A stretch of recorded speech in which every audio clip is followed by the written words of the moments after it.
Tiger force سے متعلق صوبائی حکومت نے خود ہی ایک تنازع کھڑا کر لیا ہے. پہلے چیف سیکرٹری نے راشن کی تقسیم میں ٹائیگر فورس کی شمولیت کا نوٹیفیکیشن جاری کیا. اب صوبائی وزیر امتیاز شیخ نے اس کی تردید کر دی ہے. تو there's a bit of confusion, maybe more than a bit of confusion. So ہم اس پہ بات کر لیتے ہیں. صوبائی وزیر سعید غنی صاحب نے ہمیں جوائن کیا ہے. بہت شکریہ غنی صاحب. غنی صاحب، سندھ حکومت کی جانب سے بھی صنعتکاروں تاجروں کو کام کھولنے کی مشروط اجازت دی گئی ہے. بنیادی طور پر کیا ایس او پی ہوں گے، کیا ضابطۂ کار ہوگا، کیا احتیاطی تدابیر ہوں گی جن کو لازم و ملزوم بنا کر یہ دکانیں یا کاروبار وغیرہ چل سکیں گے؟ لیکن دو الگ چیزیں ہیں. جو صنعت کار ہیں ان کو بھی کچھ محدود صنعتیں ہیں جن کے پاس ایکسپورٹس کے آرڈرز موجود ہیں، ان کو اجازت دی گئی ہے. جو ہماری نیشنل کوآرڈینیشن کمیٹی ہے اس کے اجلاس کے بعد ان کے ہم نے ایس او پیز بنائے اور پھر ہم انڈرٹیکنگ لے رہے ہیں ان کی انتظامیہ سے، اور وہ انڈرٹیکنگ دے رہے ہیں کہ جو انتظامات احتیاطی تدابیر ہیں اس کو یقینی بنائیں گے. اور اس میں کافی لمبی چوڑی فہرست ہے جو احتیاطی تدابیروں کو اختیار کرنی ہے، تو اس کی ذمہ داری ان کے اوپر ہے. لیکن لیبر ڈپارٹمنٹ اور ہماری جو ڈسٹرکٹ ایڈمنسٹریشن ہے وہ اس کی کسی بھی وقت جا کر انسپیکشن بھی کر سکتے ہیں اور اس کو چیک بھی کر سکتے ہیں.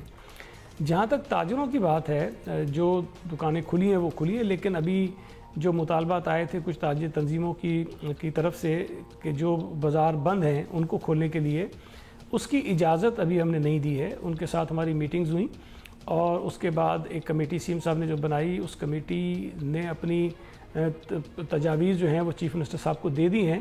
اور چیف منسٹر صاحب نے ان تمام تاجر تنظیموں کو یہی کہا تھا کہ جب کمیٹی کی رپورٹ آ جائے گی تو پھر اس کے بعد وہ وفاقی حکومت سے اس کو شیئر کریں گے، اور وفاقی حکومت سے وہ یہ کہیں گے کہ اگر وہ سمجھتے ہیں کہ اس کے اندر مزید بہتری کی گنجائش ہے تو وہ پروپوزل دے دیں. ادروائز اگر اس پہ ایگری کرتے ہیں تو پورے ملک میں ایک ہی جیسی ایس او پیز کے تحت تمام تاجروں کو کاروبار کرنے کی اجازت دے دینی چاہیے. بالکل ٹھیک ہے. غنی صاحب، آپ سے رمضان کے حوالے سے بھی پلاننگ پوری پوچھنی ہے، کیونکہ رمضان میں جو ذرا چیلنجز جو ہیں وہ ذرا زیادہ بڑھ سکتے ہیں.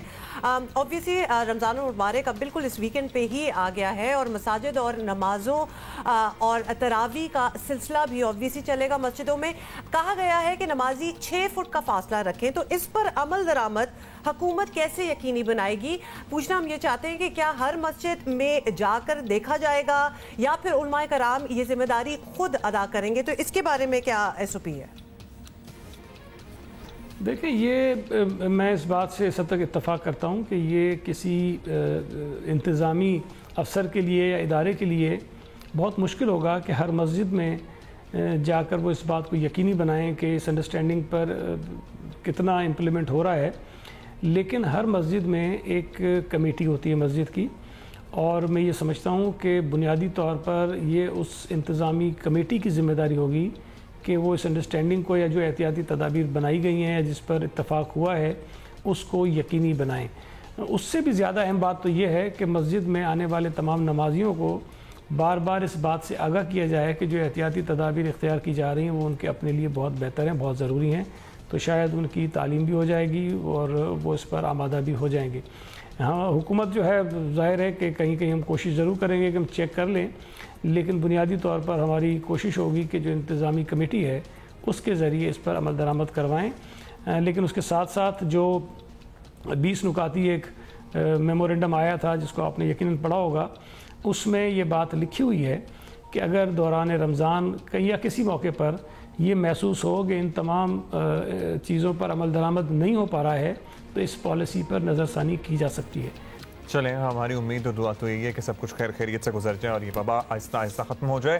غنی صاحب، لاسٹلی ہم آپ سے پوچھنا چاہیں گے کہ ہم دیکھ رہے ہیں کہ سندھ میں ٹیسٹنگ بھی بہت تیزی سے ہو رہی ہے اور کرونا کیسز بھی اتنی ہی تیزی سے سامنے آ رہے ہیں، لیکن اب ایک اور کنسرن یہ ہے کہ اموات کی شرح اور تعداد بھی بڑھتی جا رہی ہے. تو اچانک یہ سلسلہ تیز جو ہوا ہے، اس کی آپ کی بات ہوئی ہے کسی ایکسپرٹ سے؟